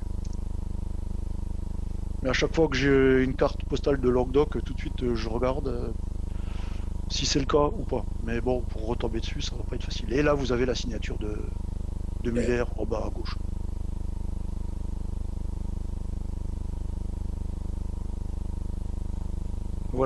Voilà pour l'hélicoptère. Il y a l'avion qui part d'un Zeppelin aussi. Ah oui, alors ça j'ai pas. Oui, c'est vrai. Mais par contre, je sais pas s'il y a eu de poste aérienne Ah, sur ce genre de vol. Ah, j'en sais rien du tout. mais ils étaient déjà en poste aérienne puisqu'ils passaient par ballon. Oui, mais est-ce qu'après, il a été mis dans l'avion? Ah, il était mis dans l'avion puisque, a priori, il transportait par le Zeppelin et arrivait aux alentours des États-Unis. Donc, avant d'arriver, il lâchait l'avion pour faire le dernier trajet pour aller plus vite. D'accord. On appelle ça Il y des a des avions photos. parasites, hein, c'est ça, non? J'ai des photos. Il transportait 2 avions. Ouais. Hmm. Le Zeppelin, il transportait 2 avions. Et j'ai des photos de ça. Alors ça, moi, ça, j'ai pas. Je Ah, savais mais même pas que ça. Je l'avoue, je je, savais pas que ça existait. Bah, je crois que si dans vous l'As voulez, des As, de film de Belmondo, il y a un avion comme ça qui se décroche d'un Zeppelin, non? oui, exact, exact.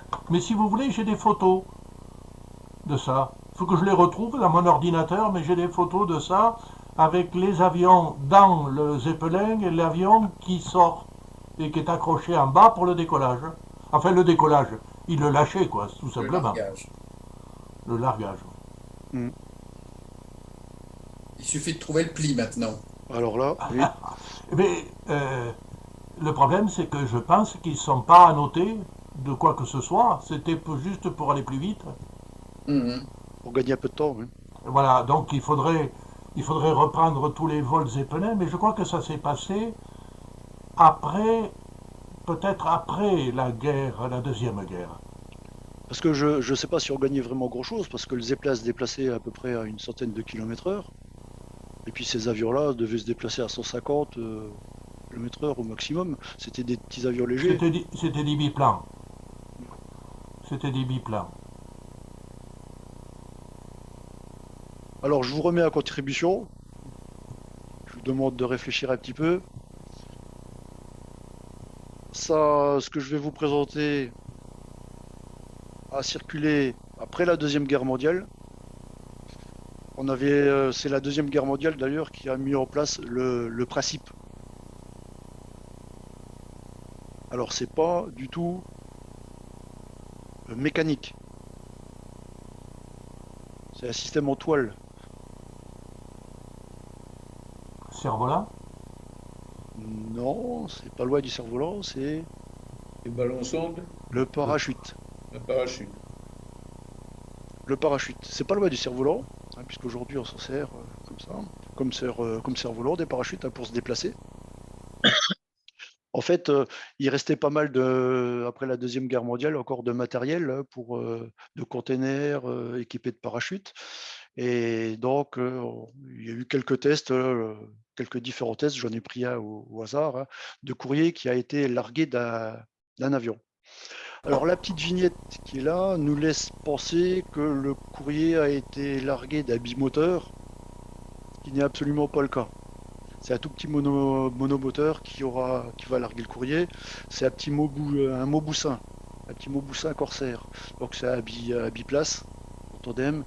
Le pilote, lui, s'occupait de choisir le lieu. Et puis derrière, vous aviez le passager qui balançait le courrier par-dessus bord avec un parachute. Il y a eu 3 essais de fait. Voilà le premier. Voilà le deuxième. Je suppose qu'ils se rémunéraient, le pilote et le passager, avec les tarifs à 5 ou à 10 francs des vignettes qui étaient mis en sus sur le courrier, en sus du tarif de la poste, qui n'est pas un tarif de poste aérienne, hein, bien évidemment. Le deuxième pli, le voilà, et voilà le troisième. Et on voit une image du Mauboussin qui a servi pour faire le vol. L'autre côté, alors ça s'est passé toujours dans la région de Nice, hein, à Fayence. Et voilà la machine exacte du vol. J'ai un problème là, j'ai le Bordeaux. Vous voyez le Bordeaux, vous, qui apparaît sur l'écran? J'ai un Bordeaux qui apparaît là. Non, Non? non, non, c'est bon C'est comme le ça. Bordeaux de partage d'écran. Non, non. Ah, il y a Oui, peut-être que moi qui l'ai. tout petit bandeau, mais c'est bon, hein.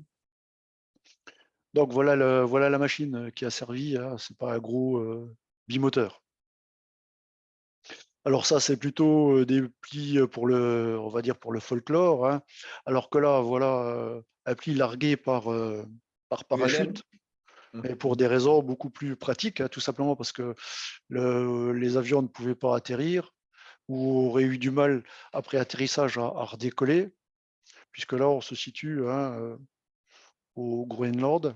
C'est un pli qui part de France et qui va jusqu'à Reykjavik, et de là, il prend un avion qui va le larguer par parachute. Voilà la partie avant. Le courrier a été posté à Paris.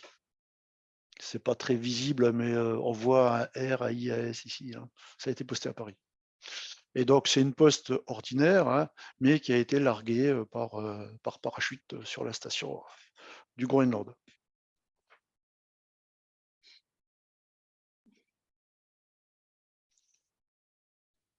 Voilà pour ce qui est des plis par parachute. Alors maintenant, on va arriver dans la partie la plus surprenante du transport de ces postes aériennes. Alors là, je pense que vous aurez du mal à trouver. Alors pour vous mettre sur la voie, c'est une pratique qui a commencé à être mise en œuvre par les Américains juste avant la Deuxième Guerre mondiale. Et ce sont toujours les Américains qui ont continué à faire passer cette pratique de l'autre côté de l'océan pour arriver chez nous et pour pratiquer exactement le même type de poste aérienne, mais sur des avions européens et plus particulièrement français. Ça va pas être facile, hein. Alors, on donne du temps au chat. Alors, les mails, je ne les vois pas. Alors allons-y, je lance. Hop. Alors, la mode a été à un moment donné, dans les années 30, de mettre du courrier à bord des avions d'essai, dans lesquels se trouvaient des pilotes d'essai. Alors là, c'en est un des États-Unis, hein. Et si on regarde bien, on a une quantité phénoménale d'informations sur le pli, on n'a même plus de place.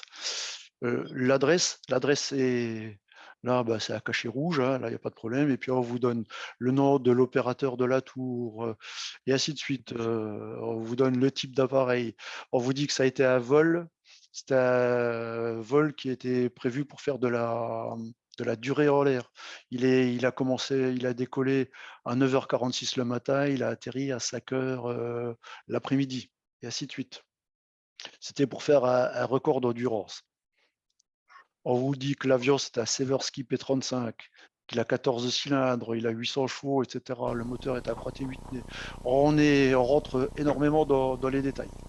Donc le courrier a été mis à bord de cet appareil, a fait le vol, et une fois que le vol a eu lieu, bah, il a pris la poste aérienne classique, puisque c'est les 6 cents, ce sont les 6 cents de l'airmail américain. Alors ça, c'était pour introduire le sujet. L'avion, le Seversky, c'est celui-là. C'est celui qui a été utilisé par Jacqueline Cochran par la suite pour ses records. Et c'est cet appareil-là qui est l'origine du P-47 Thunderbolt de chez Republic. C'est lui qui va servir de base à la construction de cette machine, hein, qui a été très redoutable dans ma région à l'époque, à la fin de la Deuxième Guerre mondiale, hein, puisque c'était un chasseur, mais surtout un avion d'attaque au sol qui a créé énormément de dégâts chez les Allemands. Alors on va passer Il à était une petite... utilisé sur les porte-avions, je crois, non? Le Thunderbolt? Non, je Oui. crois pas. Ah bon? Non, non, il était trop Il gros, hein. n'avait pas les ailes qui se repliaient. Alors c'est le Corsair, c'est le champ, Ah, c'est le Corsair, oui. c'est le Oui, Corsair. oui. Alors là, c'est juste une petite précision, hein. C'est pour vous dire que Air France a mis le premier long courrier, hein, le 707, en fonction en octobre 58, et la Caravelle, hein, le court courrier, à peu près en mai 59. C'est une précision parce que maintenant on va rentrer dans le vif du sujet. Voilà le premier pli que je vous présente. On voit que c'est un pli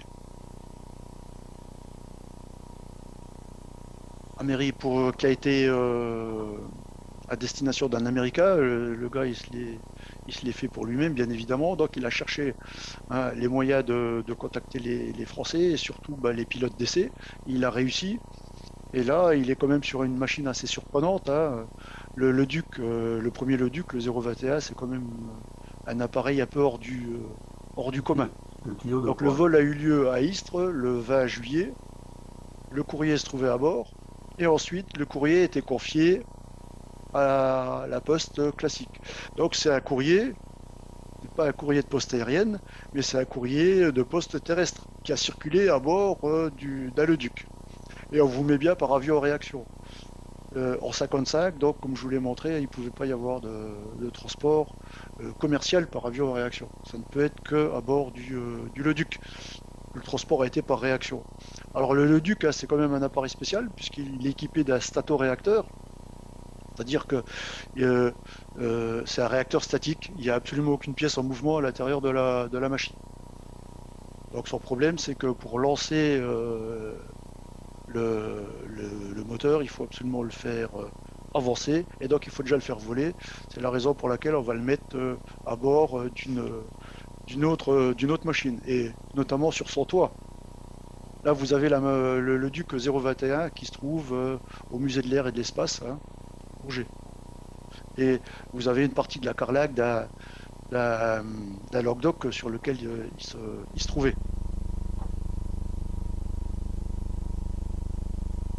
Et voilà le logdoc qui le supporte. Et donc à l'intérieur, on a simplement des grilles concentriques, à l'intérieur desquelles on envoie du carburant qu'on échauffe, qui va le faire se dilater. Et puis comme vous voyez que la tuyère, le diamètre se rétrécit, et donc ça va, au moment de la détente, ça va créer une force de poussée en accélérant le fluide. Et ça a très bien marché. Le pilote se trouvait très à l'étroit à l'intérieur de cette pièce qui était entièrement largable à partir de l'emplanture des ailes. Voilà son pendant américain. Alors c'est le Bell X2, c'est pas le XA, c'est le X2, qui était piloté à cette époque-là, là, au mois de juillet 56, par le lieutenant-colonel Everett. Et ce courrier-là, bah, une petite particularité, c'est qu'il a dépassé légèrement les 3000 km/h. Il n'a pas voulu tenter Everett de dépasser Mach 3, mais il est quand même arrivé à dépasser les 3000 km/h. Alors il faut savoir que on est au mois de juillet et au mois de septembre 56, un autre pilote a pris les commandes de la machine et s'est écrasé avec. Et donc c'était là son avant-dernier vol.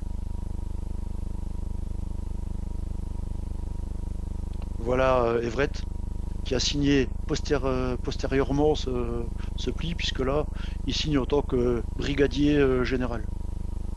Donc, quelques années plus tard, mais là il pose devant la machine. Et je vais vous montrer, voilà, comment a été transportée la machine. Elle aussi, elle avait besoin d'être transportée, mais pour d'autres raisons, c'est-à-dire que il aurait été capable de décoller l'appareil, mais étant donné qu'il était énormément gourmand en carburant, il n'aurait pas pu avoir suffisamment d'autonomie pour voler. Donc il fallait le faire décoller. Et eux les faisaient décoller en avion parasite, justement, par le dessous, tel que ça devait être sur les éplats dont on parlait tout à l'heure. Devait être comme ça.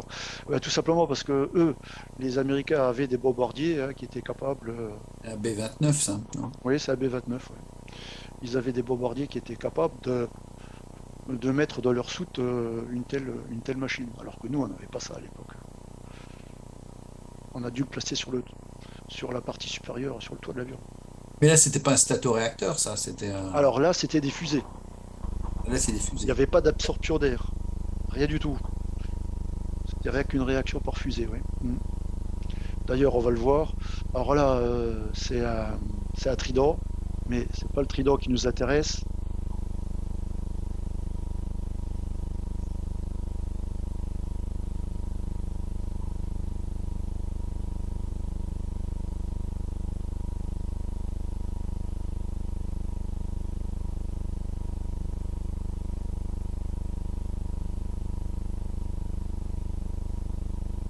Voilà. Alors c'était assez court, hein.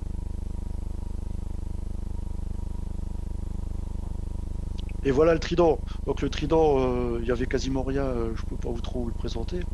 Et voilà le Trident. Donc le Trident aussi, une machine un peu hors du commun. Cette fois-ci, le pli, lui, circule à bord d'un Trident sur un vol à Istres en janvier 57. Et ensuite, il va partir aux États-Unis. Le pilote, c'est Charles Goujon, qui va s'écraser à bord du Trident la même année. Et c'est ce qui va lui donner droit, malheureusement, à se trouver sur un timbre, à côté de Constantin Rosanov, qui lui aussi s'est écrasé à bord d'un Mystère 4.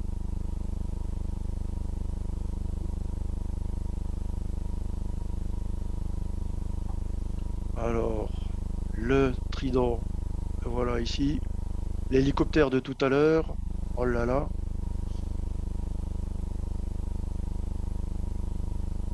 Et on continue. Là aussi, hein, il suffit d'aller au musée de l'air et de l'espace et on retrouve toutes ces machines qui ont été conservées fort heureusement.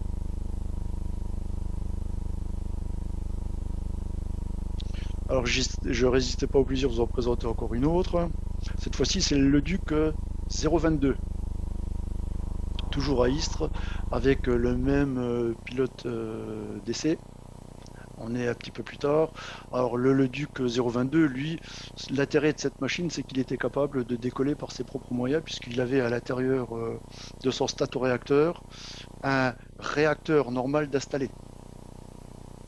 Ça c'est pour la partie technique.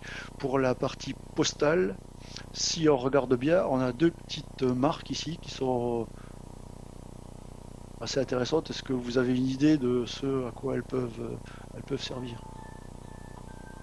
Oui, c'était la poste qui vérifiait la conformité du tarif. Voilà, c'est ça. C'est une vérification d'un franchissement. Alors, dans le milieu postal, on appelle ça une puce Ouais. ou une nonote. Note. C'est un postier qui m'a dit ça il n'y a pas très longtemps. D'accord, c'est tout simplement un contrôle de l'affranchissement, ouais, par le guichetier. Et donc là, le tarif est de 99 francs et ça a été affranchi à 100 francs, donc pas de problème, ça passe. Le vol avait eu lieu dans la région d'Istres. Eh ben, les plis ont été postés à Istres par la suite. Alors, c'était le dernier appareil, le Duc, puisqu'après, l'entreprise n'a plus les subventions de l'État pour pouvoir poursuivre ses essais. Et le Duc s'est replié dans les Vosges, à Azerail. Et actuellement, bah, l'entreprise existe toujours et elle réalise des pompes hydrauliques. Et ces pompes sont très réputées. On les retrouve sur des camions pour lever les bennes, etc. Voilà le Duc 022. Un exemplaire est conservé également au musée de l'air et de l'espace Bourget. C'est celui qu'on voit en haut à droite sur la photo.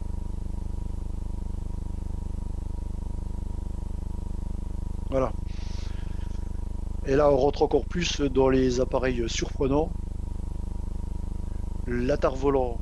L'attar volant, bah, c'est tout simplement un réacteur seul, un réacteur monté perpendiculaire au sol sur 4 petits plots. C'est un réacteur qu'on peut trouver dans le Mirage 3. Et ce pli s'est retrouvé dessus. Cet appareil-là, bah, il avait été conçu à l'époque, parce qu'on pensait partir du principe qu'on pouvait s'affranchir des aérodromes et des pistes de décollage. Et l'idée, c'était de faire des décollages à la verticale. Et donc, avec l'attar volant, on était capable de décoller à la verticale. Voilà la machine. Vous avez donc le réacteur, c'est qu'un réacteur finalement, monté sur 4 pieds, et avec tout en haut eh ben, un siège dans lequel s'est installé le pilote d'essai. Voilà le pilote d'essai qui est en train de monter sur le siège. Il fallait oser. Hein. Oui, c'est ce que j'allais dire. Il fallait être un peu gonflé de monter ce genre de truc. Et il y a eu quelques vols de démonstration tels que celui-là au Bourget. Alors ça n'a pas été concluant parce qu'en fait, par la suite, une deuxième machine avait été réalisée dans le but de passer du vol vertical au vol horizontal. Et elle n'a jamais été très concluante. Et donc, l'idée a été très rapidement abandonnée. Mais ça a quand même créé ces petits plis. Il y a le Z de Poutine là sur le réacteur. Je ne sais pas ce que c'est que ce Z. Mais il n'avait pas d'immatriculation, ça c'est sûr. C'est un coup de Poutine, ça. Oui, c'est ça. Il était déjà né à cette époque-là. Oui, oui. Voilà. Et voilà la dernière de ces. Alors j'en ai présenté plusieurs, hein, parce que c'est le plus surprenant. Voilà la dernière. Alors là, c'est un essai en vol du Mirage 3. C'est pas le premier vol du Mirage 3, mais c'est un vol avec une fusée. Alors en fait, le Mirage 3 avait été conçu comme chasseur, mais surtout comme intercepteur. Et comme intercepteur, il n'était pas assez rapide pour monter en altitude très rapidement. Alors on lui a rajouté un module à l'arrière, un module fusée qui était capable de lui donner une poussée supplémentaire pendant l'espace d'à peu près 3 minutes. Lui permettait d'arriver très rapidement pendant ces 3 minutes-là à près de 10 000 mètres d'altitude et d'intercepter le futur, le possible avion qui s'introduit chez nous sans qu'on le souhaite. Alors le tarif, je vous le présente là. Normalement, l'affranchissement est à 30 francs alors que c'est un imprimé. Pour un imprimé, normalement, il aurait suffi d'avoir un tarif à 6 francs. En fait, le tarif à 30 francs, c'est le tarif d'une lettre normale pour l'étranger. Donc ensuite, ça a circulé par voie terrestre, après avoir circulé à bord du Mirage 3. Piloté par Roland Glavany. Oui, il y a un article d'ailleurs, il est terminé général, dans le dernier bulletin diffusé par Pierre Jarige, dont on parlait tout à l'heure. Tout un article sur la carrière de Glavani. Mais il était chef pilote hein, pendant un Oui, moment oui, oui, absolument, chez Dassault. Hein. absolument. Voilà le Mirage 3 qui a servi. Alors j'ai présenté Jacqueline Auriol parce que tout à l'heure on a vu Jacqueline Cochran. Et que, bah, elles étaient concurrentes l'une de l'autre, donc c'était l'occasion. Puis on voit le Mirage sur ce timbre. Et voilà le document publicitaire de l'époque hein, pour la fusée SEPR, donc pour la Société d'études de la propulsion par réaction. Et tout simplement à l'arrière de l'avion, on rajoutait tout ce module là. Et il était implanté juste sous le réacteur. Après, il créait une poussée juste derrière l'aile delta. Là, on le voit un peu mieux. Et là, sur la gauche, on le voit en fonction.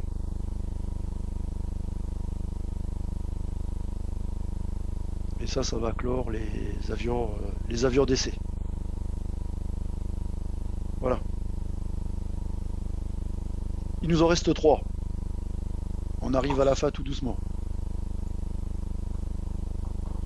Qu'est-ce qu'il pourrait bien y avoir encore?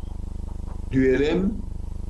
L'ULM, c'est pas mal. L'ULM, eh ben, on va dire que ça va être pas celui qui vient maintenant, ça va être celui d'après. Oui, l'ULM.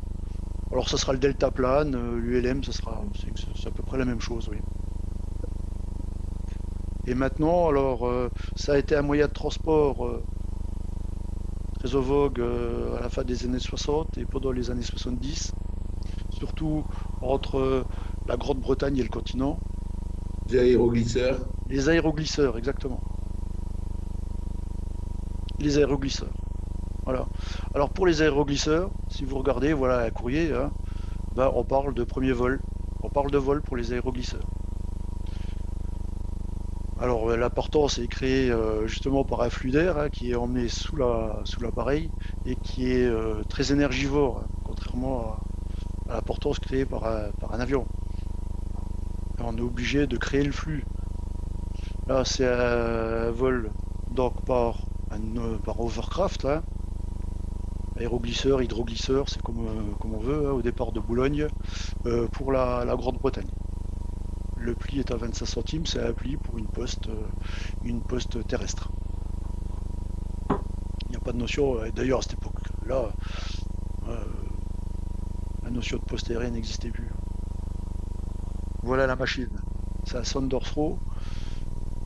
Alors ça doit avoir un petit peu de notion avec les Avro de l'époque, hein, puisque les Avro, à peu près la même, ça devait être à peu près la même entreprise hein, qui travaillait sur ce genre de machine.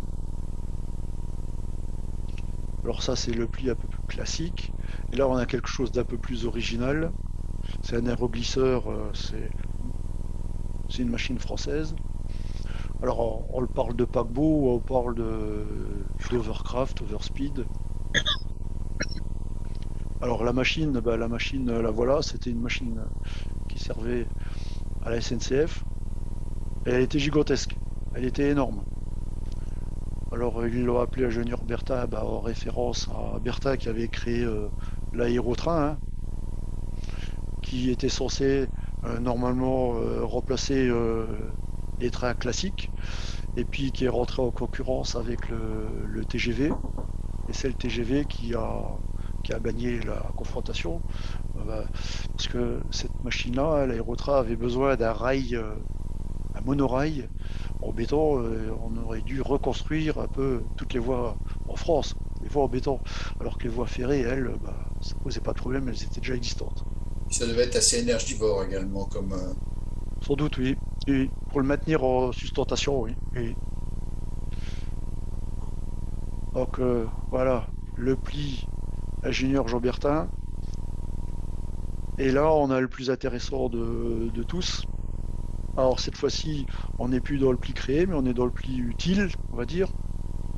C'est un pli qui part de la Norvège, de l'île de Hopen, et qui vient chez nous en France. Alors l'île de Open, c'est une île sur laquelle existait une station météo. Et elle fait partie de l'expédition de cette lettre Paul-Émile Victor qui s'est servi d'un brise-glace, le Nord Ap. Alors MV, c'est pour moteur vaisselle, navire à moteur.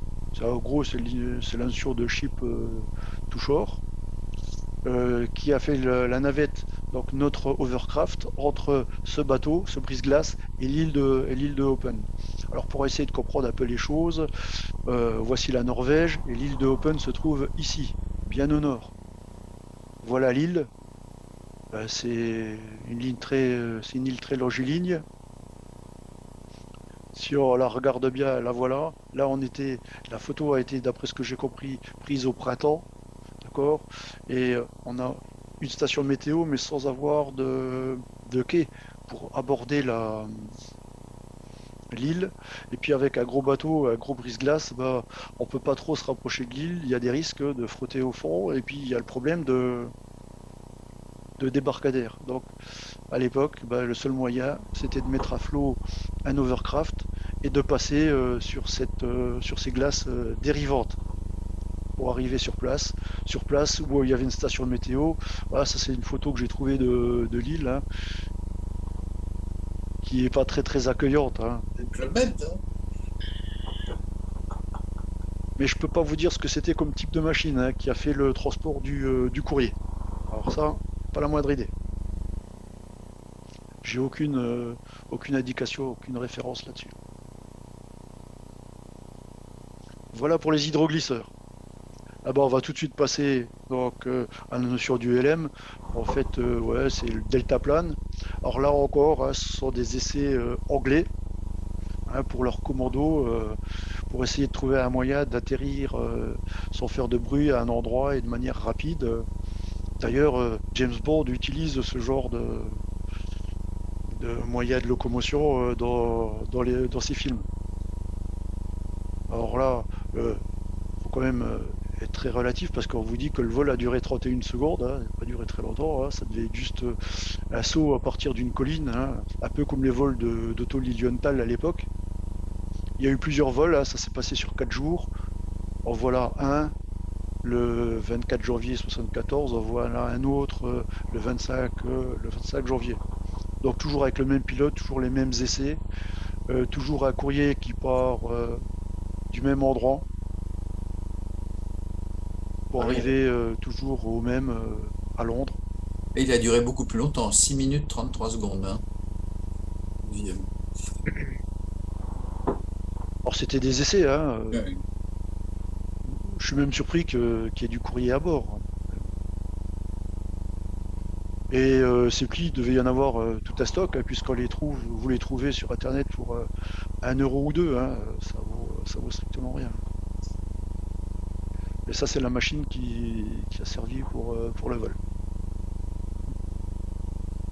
Alors on a le deltaplane classique, voilà une photo, et puis on a le deltaplane un peu moins classique, on a le deltaplane à moteur. Il y a ce vol qui a eu lieu en 79 entre Londres et Paris. Alors c'est arrivé juste à côté de Paris, à Saint-Cyr, hein, pour fêter le 60e anniversaire de la première liaison commerciale entre Paris et Londres. Et ça a été effectué en plusieurs étapes. Vous avez les étapes qui apparaissent là, et en plusieurs étapes avec une machine équipée d'un moteur pour se sortir de l'embarras si les vents sont pas favorables et s'il n'y a pas de portance avec de l'air chaud. À l'arrière, on a des cachets des différentes étapes. Par exemple ici Abbeville, le Touquet, et ainsi de suite.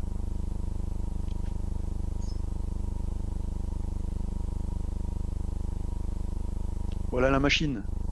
Alors c'est pas la machine qui a servi au vol, hein, c'est une machine identique. Donc il y avait un décollage avec des roulettes, etc.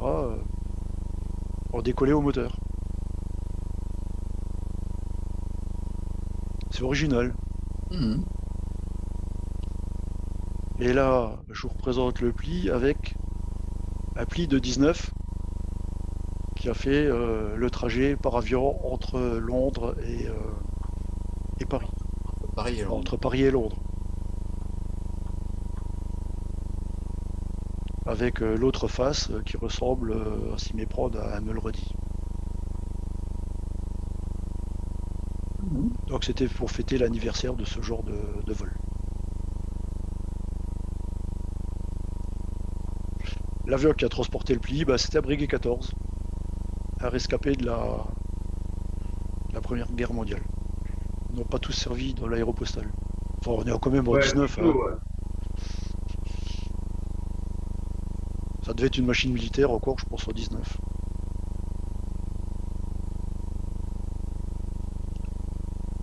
Voilà pour le deltaplane. Et il en reste plus qu'un.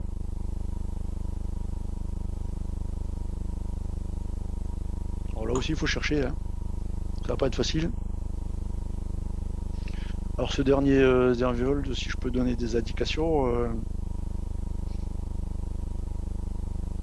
on a parlé tout à l'heure de ce qui se passait au Tréport. Après, on peut prendre le même modèle, mais le drone. Pas mal de drones. C'est pas le drone.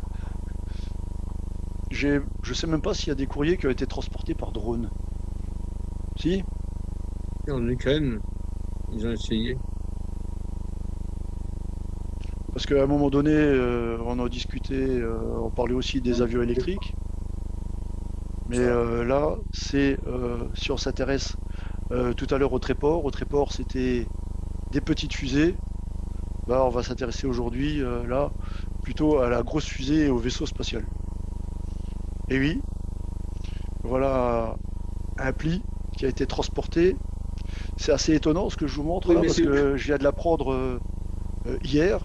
Aujourd'hui, on a le dernier vol d'Ariane 5 Absolument, ouais. qui va être mis en œuvre. Et donc là, ça, c'est un des premiers vols d'Ariane 5. Et donc Ariane 5 a transporté cet objet-là, cet ARD. En fait, ça ressemble aux capsules Apollo de l'époque. Hein. C'est un démonstrateur de retour dans l'atmosphère.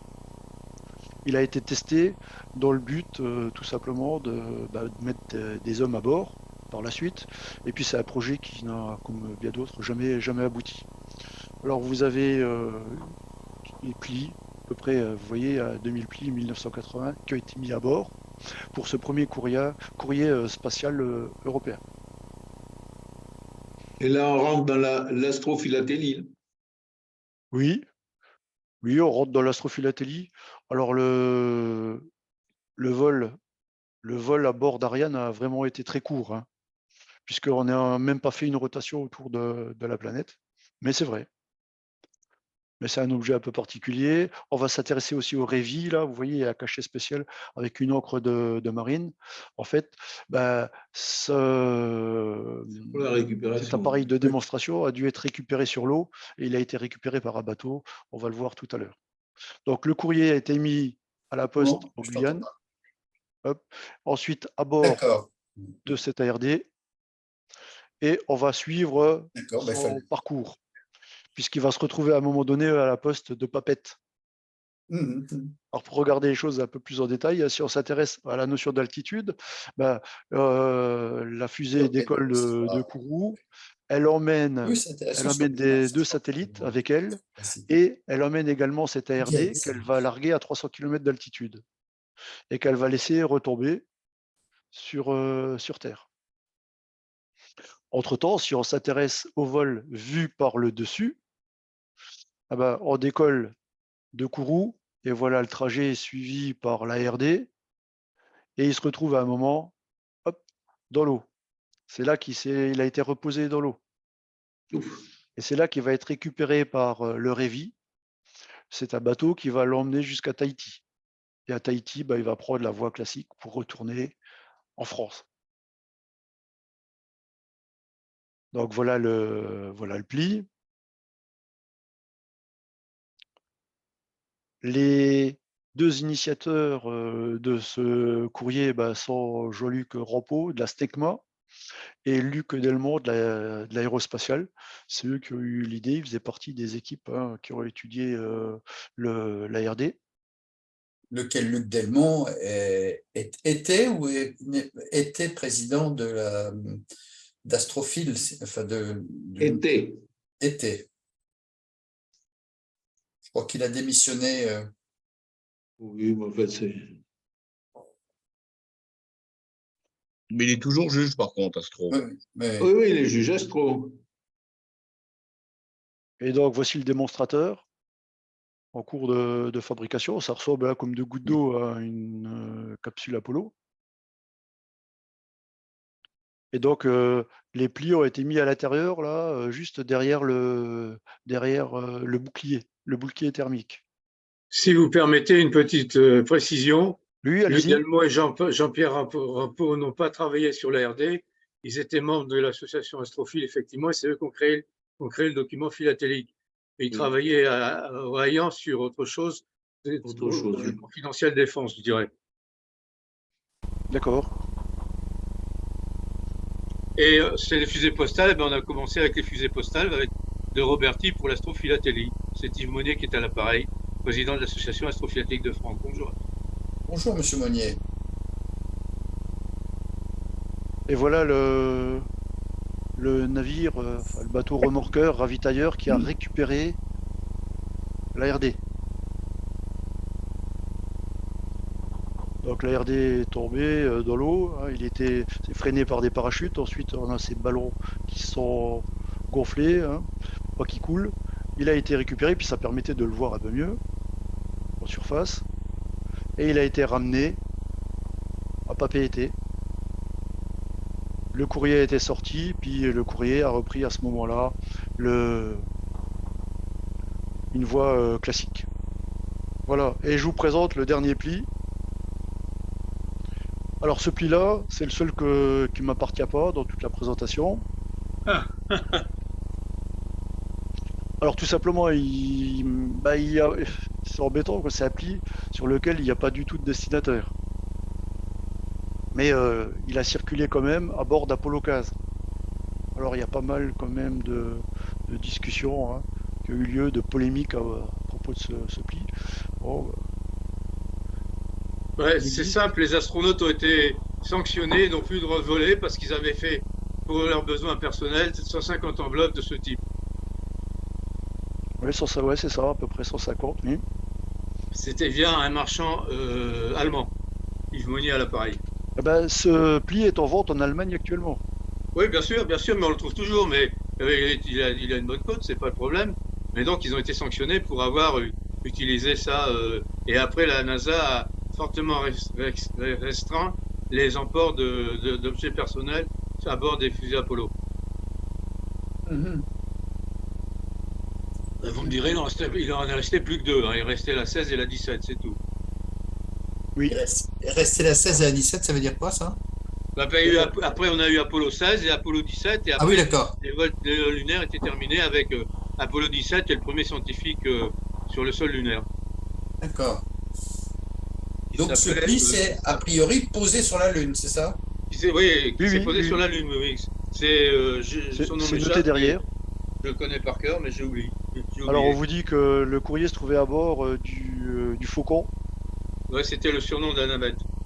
Pardon, du LEM. Voilà, c'est ça. On va le voir, je vais le présenter.